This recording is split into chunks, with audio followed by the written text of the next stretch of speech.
পতিত স্বৈরাচার শেখ হাসিনা ও তার দলের নির্বাচন করার অধিকার নেই, জনগণ তাদের বর্জন করেছে বলে মন্তব্য করেছেন বিএনপি নেতৃবৃন্দ।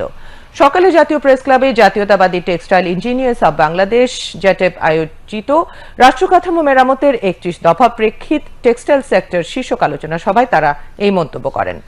সংগঠনের সভাপতি ইঞ্জিনিয়ার মোহাম্মদ ফখরুল আলমের সভাপতিত্বে আলোচনায় উন্নয়নের মধ্যে বিএনপির স্থায়ী কমিটির সদস্য অধ্যাপক ডাক্তার এজেড-এম জাহিদ হোসেন, যুগ্ম মহাসচিব খায়রুল কবির খোকন, আব্দুস সালাম আজাদ বক্তৃতা করেন। বক্তারা বলেন, ছাত্র জনতার আন্দোলনে টেক্সটাইল সেক্টরের সাধারণ কর্মী ও শিক্ষার্থীরা সক্রিয় ভূমিকা রেখে প্রাণ দিয়েছে, তাদের অবদান অস্বীকার করা যাবে না।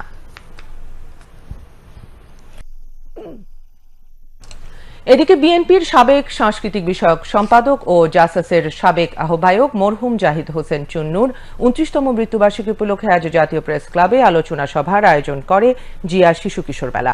সংগঠনের সভাপতি জাহাঙ্গীর শিকদারের সভাপতিত্বে আলোচনায় অন্যান্যের মধ্যে BNP vice chairman doctor Asaduzzaman Ripon, জাসাসের সাবেক আহ্বায়ক রেজাউদ্দৌলা চৌধুরী বক্তৃতা করেন। বক্তারা বলেন, মরহুম জাহিদ হোসেন চুন্নু তার জীবনের সবসময় কাজ করেছেন মানুষের কল্যাণে। দলের নেতা কর্মীদের জন্য তিনি ছিলেন নিবেদিত প্রাণ।